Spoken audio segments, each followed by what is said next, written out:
This is Valley News Live at 5. Breaking news just into our newsroom. Authorities say 60-year-old Kenneth Bosby, who left home last week, has been found safe. Chief Ty Sharp confirmed with Valley News Live about 15 minutes ago that Dilworth officers had just wrapped up speaking with Mr. Bosby. It's unclear where he was located. Also, new for you at 5. Official charges have now been filed against a Jamestown man accused of kidnapping and raping a teenage girl last week. 23-year-old Samuel Mitleider is charged with felony gross sexual imposition, aggravated assault, felonious restraint, and 2 counts of ingesting a controlled substance. According to court documents, a 15-year-old girl was walking near the Buffalo motel last Thursday when she was approached by Mitleider, who grabbed her and took her into the motel. The victim told police that Mitleider sexually assaulted her in the bathroom of his motel room, started choking her when she tried to get away, then sat armed in front of the door for nearly an hour so she couldn't leave. Thousands of households across North Dakota and Minnesota had their power cut off today without any kind of warning. This leaves many people worried about the possibility of their power going out again. Valley News Team's Brian Sherrod is live with details about what happened and what power representatives say needs to happen going forward. Brian? Well, good afternoon, Andrea. I talked with Moorhead Public Service and the North Dakota Public Service Commission to get updates on what happened earlier today. And what they told me in Moorhead was over 9,800 households were impacted. And in the state of North Dakota, hundreds of thousands of houses were impacted. All of this happening without warning. People weren't notified. They had to find out that their power was going to be out, and it just impacted a lot of people. What they were saying on social media when I was talking to Moorhead was that it first came in around 9:20. People were updated around 9:50. If you were on social media, and then right at 10 o'clock is when the power went out on that side, and that's when we found out that North Dakota was out of power as well. What we also can tell you is that people are still continuing to be upset because they didn't know how long the power was going to be out or even why the power was out, so that just confused them as well. But when I was talking to Julie from the North Dakota Public Service Commission, she was telling me that there was a breakdown that she included to us to let us know how this all works. Generating them as at the largest levels possible and still can't meet the demand. So that's when you have to get rid of some of the demand. You have to reduce the demand, which is telling people you don't get power. And that's the only way to keep it in balance, because without that, then the whole grid could collapse.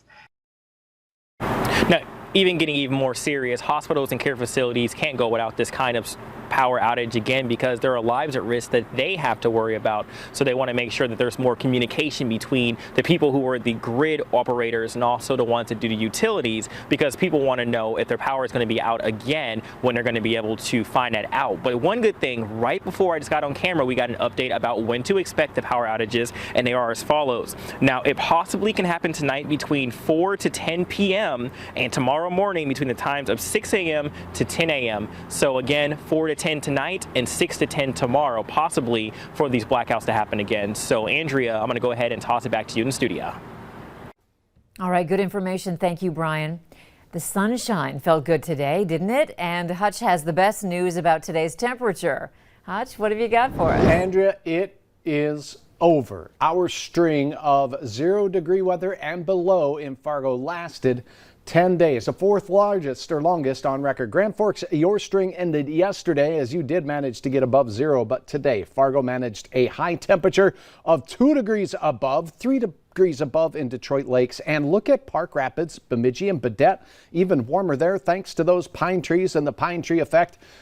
They absorb a little bit more of that solar radiation, then they radiate it back out to the atmosphere, keeping things a little warmer in the trees. Devil's Lake, the only area today that stayed below 0. A wind chill advisory continues tonight. It won't be as biting, but it's still going to be pretty frigid out there. Air temperatures now still above 0 in Fargo, 0 in Fergus, and 5 above in Badette. Tonight, temperatures slipping to around 10 below by the time we head to bed. South winds and increasing clouds could lead to an isolated flake or 2 of snow. I'll have hour-by-hour details on our warming trend as we go through midweek and beyond here, Andrea, in just a few minutes. All right, thanks, Hutch. Fargo police have now officially identified the driver who killed a young man in the metro. The driver of the vehicle is 19-year-old Elijah Vistens. Police say he crashed into 21-year-old Isaiah Johnson, killing him in the crash. It happened this past Saturday before 1 in North Fargo. Police say alcohol likely played a role in the crash. No other information is available at this time.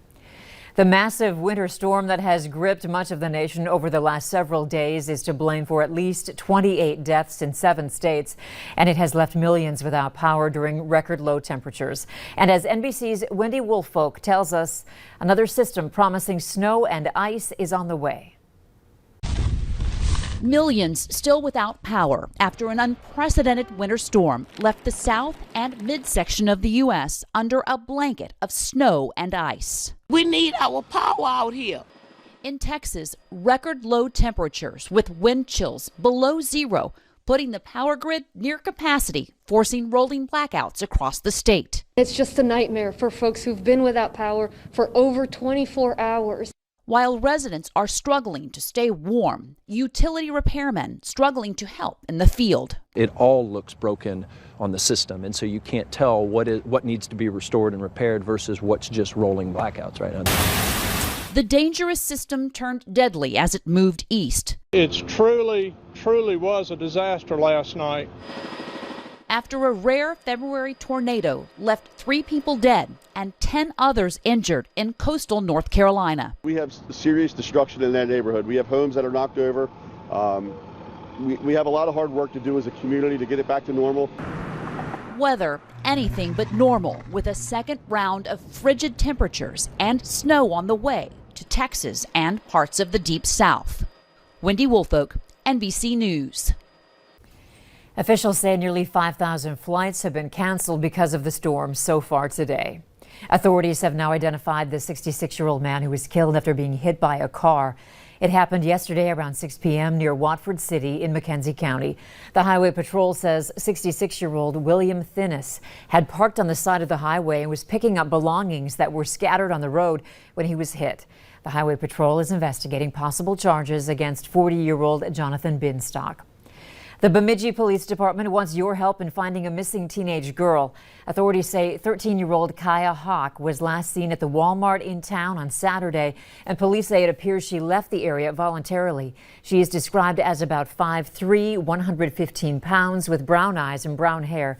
She was last seen wearing a red hooded sweatshirt and black Nike shoes. If you see her, call police at the number on your screen.